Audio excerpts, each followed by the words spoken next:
Keep me safe, O God. In you I take refuge. I say to the Lord, you are my God. You alone are good.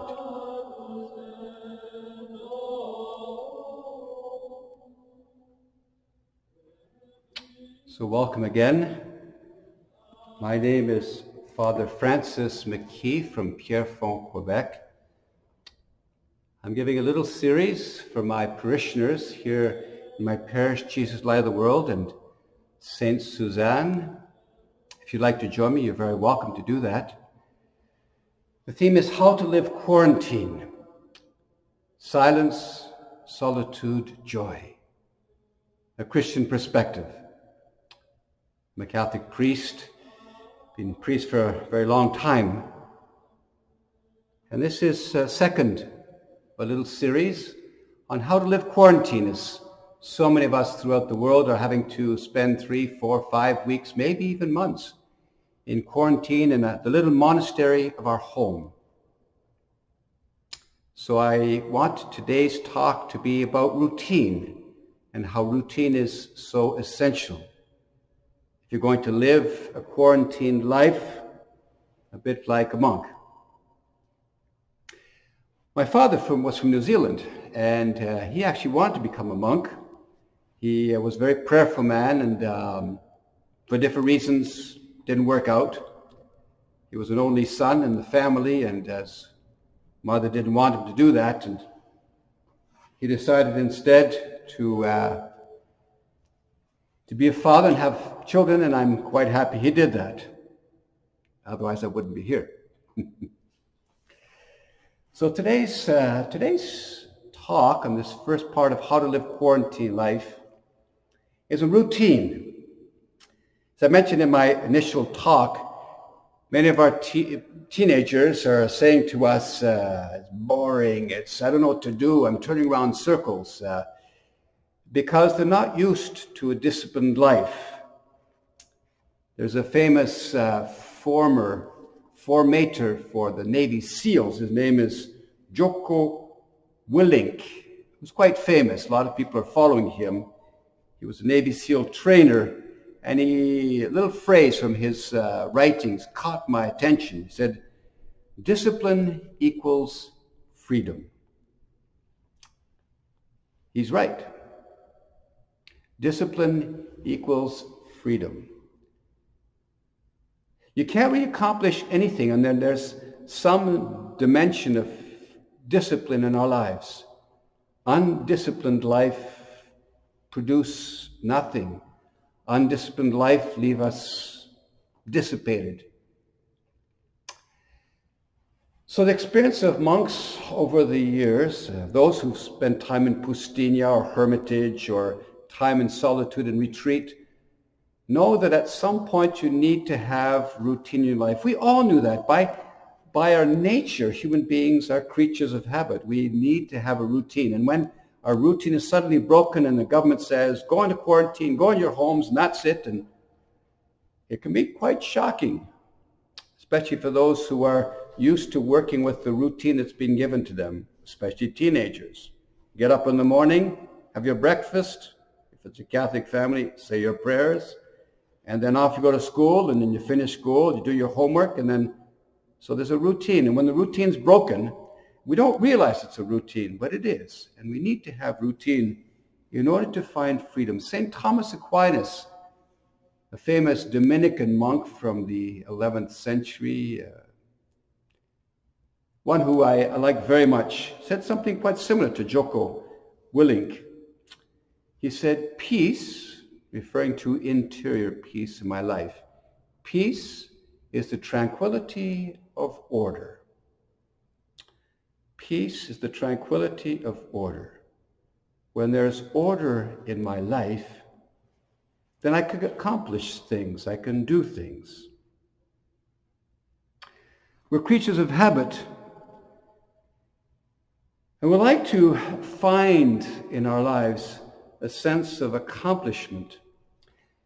You know, I heard recently a phrase which is kind of stuck in my little brain here, and it's been kind of working through my prayer life these days. Somebody made the comment, I've heard it said that we only live once, so live well. And the person made this comment, that's not true. We die once, yes, but every day we live a new life. In a certain sense, we live thousands of lives. In each day is a new beginning, a new birth, a new death in the tomb of my bed, to wake up to a new day. That's how the monastic tradition, interestingly enough, is largely lived by monks, or at least certainly in the past, and the tradition remains there too in the hermitage in Pustynia. Obviously, the day is not the whole of my life, but there is a kind of a routine inscribed in the nature of our getting up. The sun gets up, and then at the end of the day it gets dark, and then we slip into the tomb of our bed, having accomplished something. And that kind of frames the routine of a life that helps us to live well our lives, because when we don't have a routine and we don't accomplish things, then when I enter into the tomb of my bed at night, I feel like I've done nothing. And so there's a kind of a powerful image there, that each day I wake up as if it was a new birth, and I'm a new person, because each day I've grown. Each day I've changed. Each day I need to consecrate to the Lord. And so I wake up, I get out of my bed, and I'm born again. And I take some time to read the scriptures, or whatever it is that's part of your routine. I go to work and do something, accomplish something, have some fun, I meet some friends. I spend time with my family. We share a meal, a Eucharist together. We share the meal together, share our thoughts, share our laughters, our tears, our fears. And then at the end of the day, as the sun goes down, I enter into the tomb of my bed, being able to give thanks for the beauty of the day. Now that might be a funny way to see life, but it's very much rooted in the tradition of Pustinic, monastic kind of life. Because each day when I wake up, I don't know what's going to come my way. I can have my routine planned out, but life is a funny way of throwing curveballs into our lives, and we never know what's going to happen. Just 2 weeks ago, I was getting ready for the Sunday Masses, had my homily prepared, and then boom, the government says all churches, all mosques, all synagogues are to be closed starting this weekend. And boom, my whole routine was out. We have to be somehow finding a way to develop a sense of a game plan for my life.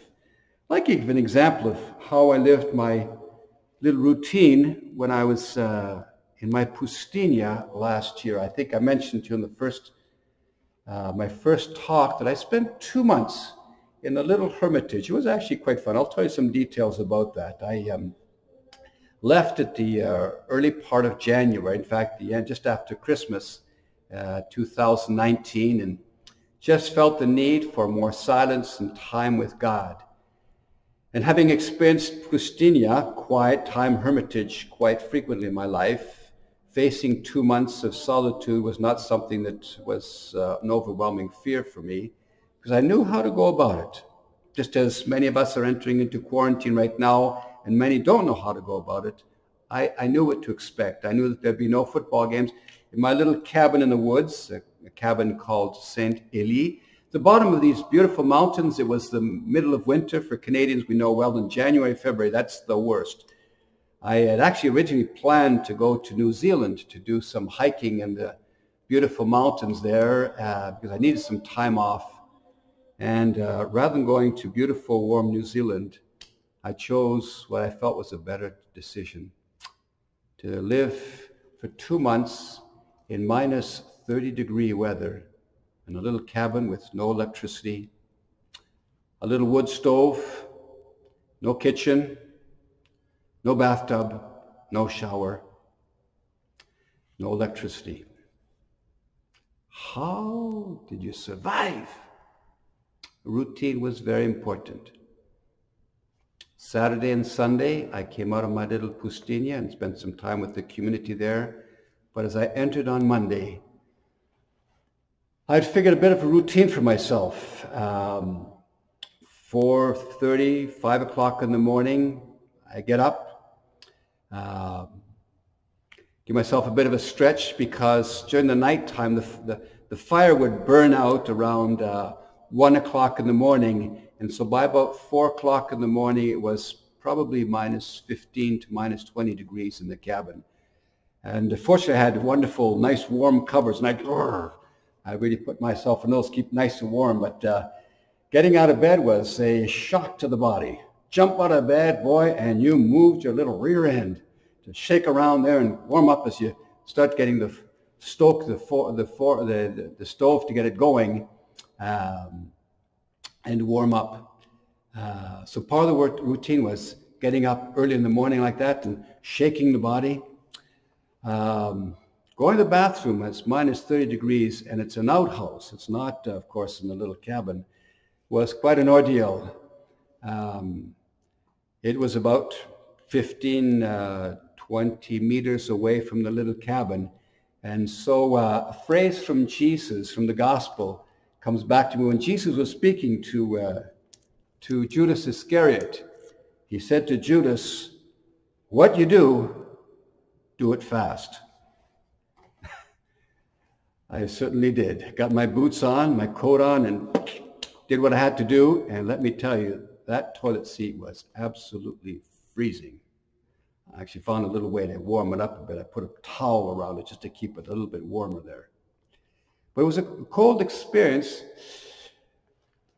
But so I had to live with a bit of a routine. So first thing in the morning, spend a couple of hours in silence and solitude doing Lectio Divina. Part of my prayer routine is doing yoga stretches, sanyas, and using that as part of my prayer to worship the Lord. And speaking time with my yoga mat there and just reading my breviary, and as I was praying my breviary there, just to give the salutation, what they call the sun salutation, not S-U-N, but S-O-N, the salutation to the Son of God. And so taking some time to warm up my little body there and worship as the sun is coming up, and there's no radio, no music, and so the only silence, the only noise was the silence of the stillness of the cabin, the beauty of the wind, the branches banging against the doors and the windows, and listening to the wind and the snowstorms and the flakes coming down, the snowflakes, and just trying to enter into the still point with God. Then around 11 o'clock would be time for lunch slash breakfast, and have a couple of eggs and an orange, which I ate very slowly to enjoy the savoring of a very small meal, and some tea. But I had planned out after that after the lunch I'd have a little siesta just to kind of warm myself up again. And then it was time for some exercise. And usually I would be walking for 3 or 4 hours. The little cabin St. Elie was at the base of a lovely mountain escarpment there. And so I would be walking through the mountains, watching the deer trails and the fox trails and rabbit trails, and seeing where the animals might be heading to, or perhaps there's some other kinds of animals there. Fortunately, the bears were all sleeping at the time, hibernating, so I was not too unpleased that they were sleeping. Long walks along the farming roads in the area, but all the time with beads in my hand, repeating a little prayer. Lord Jesus, have mercy. Lord Jesus, have mercy.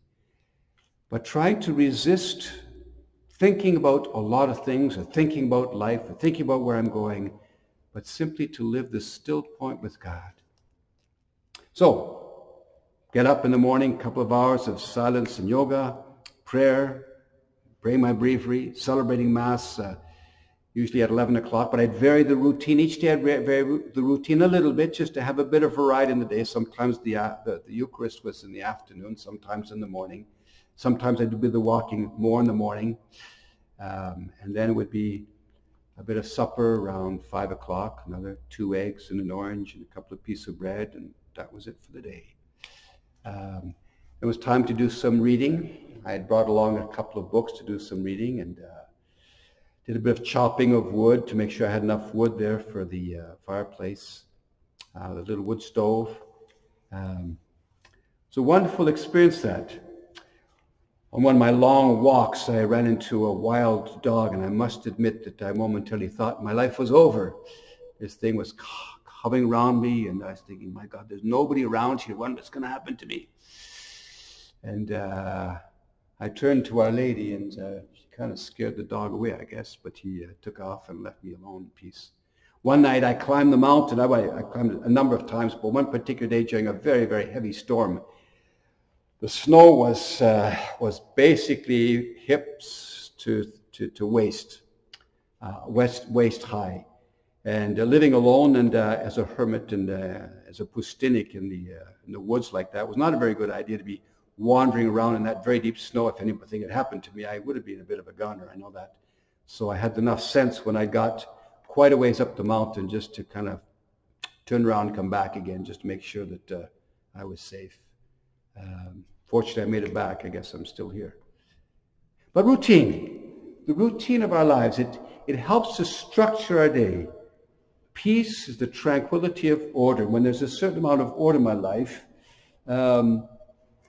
it helps to get through my days while we're in quarantine. When there is no order, we just find ourselves turning around circles, and it builds up a certain frustration at the end of the day and saying, gosh, the day went by and I've accomplished nothing. Human beings need, at a psychological level, to have a sense of satisfaction that I've accomplished something. That's why working without any kind of routine and no particular project, nothing to kind of structure my day is not helpful. He was right, this man, Jocko Willink, that discipline equals freedom. You know, at the beginning of my week on Monday, I spend a good 2 hours just thinking, what are my priorities for the week? What absolutely has to be done?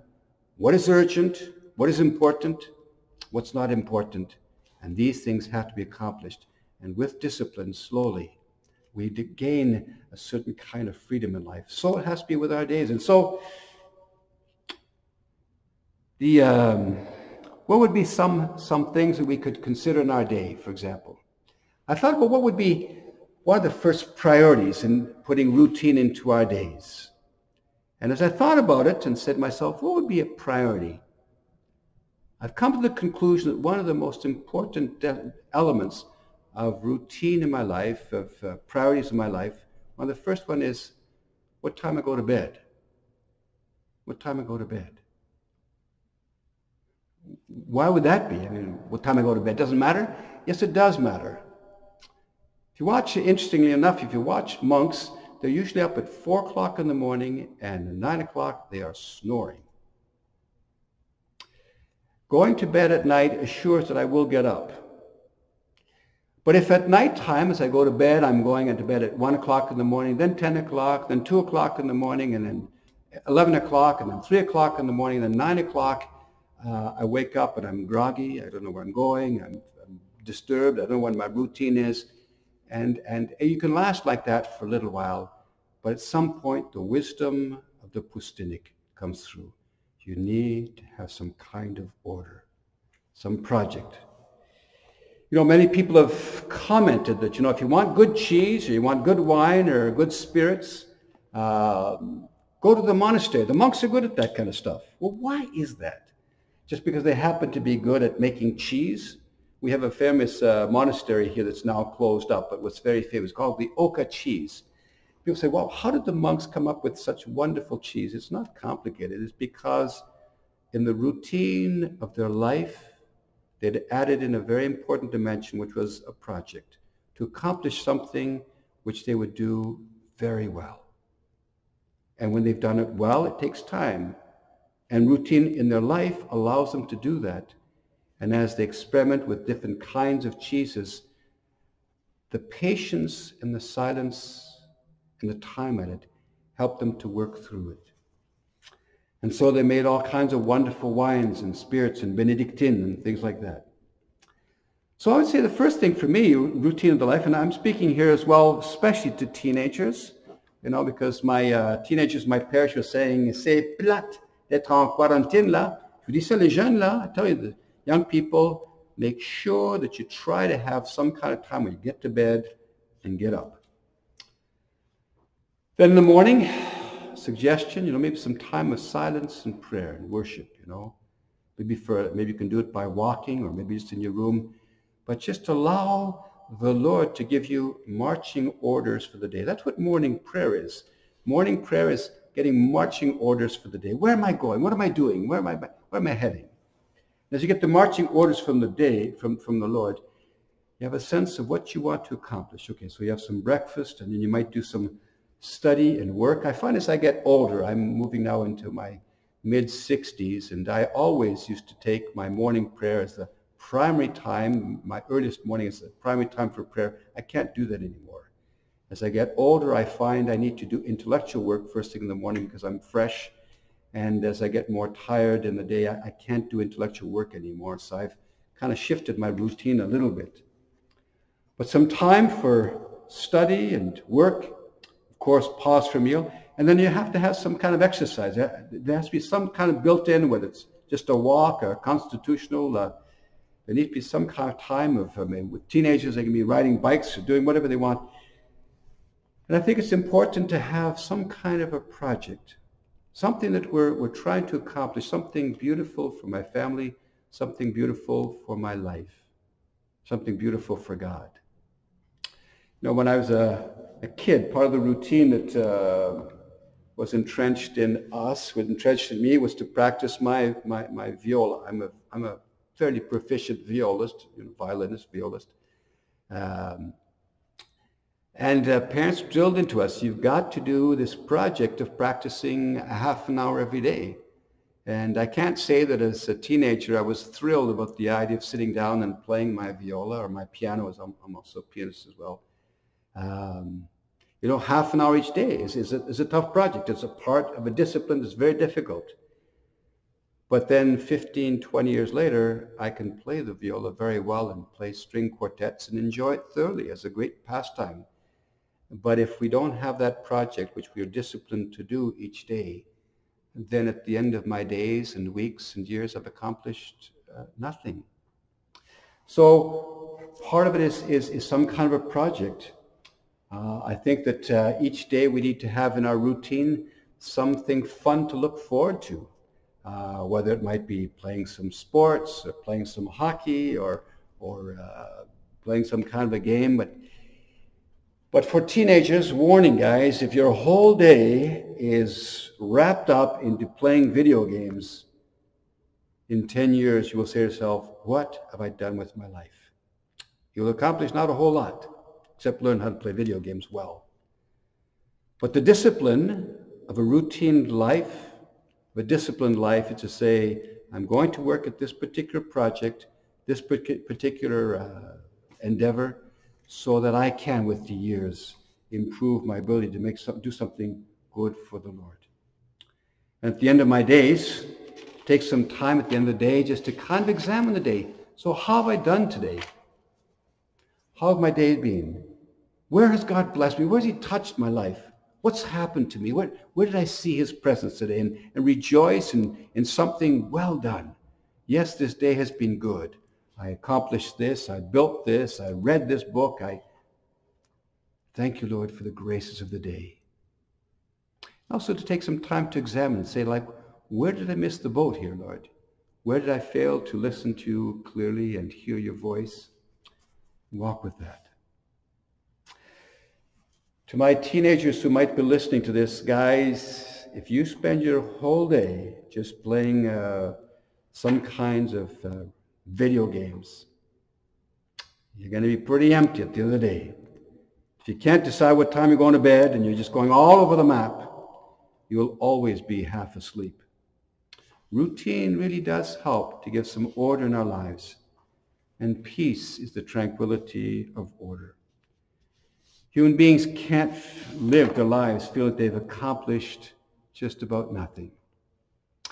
But as we work and chip away each day at something, we accomplish great things. Let me give us a little story before I finish this little talk on routine in our lives. There was three gentlemen, masons, who were working building a Gothic cathedral, in France. And they were stonemasons, and they were chipping away at these stones. And a visitor came along and saw the first mason and said to him, "Well, what are you doing?" And the guy says, "Well, can't you see? I'm just busting a stone here. I'm smashing a stone. It's driving me crazy. I'm working on it. It's driving me crazy. I'm making a stone. Can't you see that?" "Yeah, I can see that all right." And the second one, in the routine of his day, was chipping away at the stone as well. And the visitor came and said, "Well, what are you doing?" He said, "Sir, I'm actually building. I'm chipping away at this stone to build the walls for a cathedral that we're building right now. I'm working on this stone to be part of that." "Okay, thank you." So the visitor went off to see the third one. And so, "What are you doing?" And of course, the guy was doing exactly the same thing as the first guy was doing, and the second guy, just chipping away the stone, making squares, build the walls.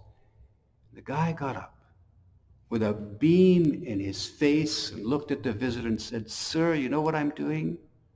Sir, I am building a temple to the glory of God, to glorify the Lord. That's what I'm doing today. We're building a magnificent temple to the glory of God." Think about that. All three are doing the same thing in the routine of their day. And you could wake up in the morning and say, "What am I going to do today?" "Well, I'm just going to hang around, and do this and video games and, ride around and chit-chat and have no routine." And yeah, that's fine too. But there's another way of living our lives with a certain routine that helps us to get through quarantine. Silence, stillness, and joy. A Christian perspective.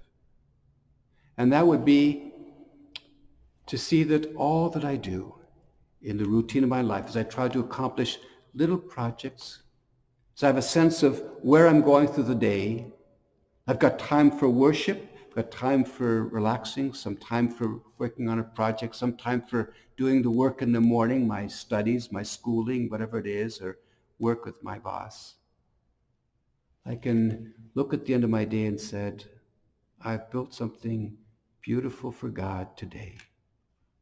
And as I slip into the tomb of my bed at the end of the day, I can go back with a sense of satisfaction that my life has been this day of great value before God, because I've given of my very best talent to do something for Him. And then should the Lord bless me with another day, I'll get up and continue on to serve Him joyfully. So this little talk, quarantine, silence, stillness, and joy, the Christian perspective, is giving us one element which I think is important, which is routine. Routine is freedom. Discipline is freedom. Peace is the tranquility of order. And so as you enter into this quarantine that we're all being forced into, I encourage you, my parishioners, and those who might be listening, to find yourself some kind of each day a little routine that you can fit into and allows you to accomplish something well for God. Because a day that does no direction becomes a kind of empty day, and it leaves us at the end of the day feeling, gee, I've accomplished nothing and I've gone no place. And of course, life is unpredictable. Things happen. We've got my routine planned out, and something comes along from left field I didn't expect. But that's fine, see, because the exception proves the rule. That I have my routine, but today got blown out of the water, but tomorrow we'll get back to it in order to peacefully accomplish something. So God bless you. May you be blessed by the Lord as we finish this little reflection on routine. Finish with this Psalm 16, which I read at the very beginning.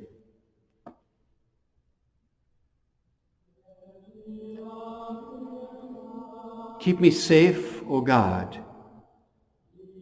In you I take refuge. I say to the Lord, you are my only joy. God bless you.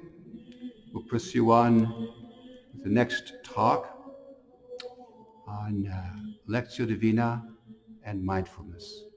Amen.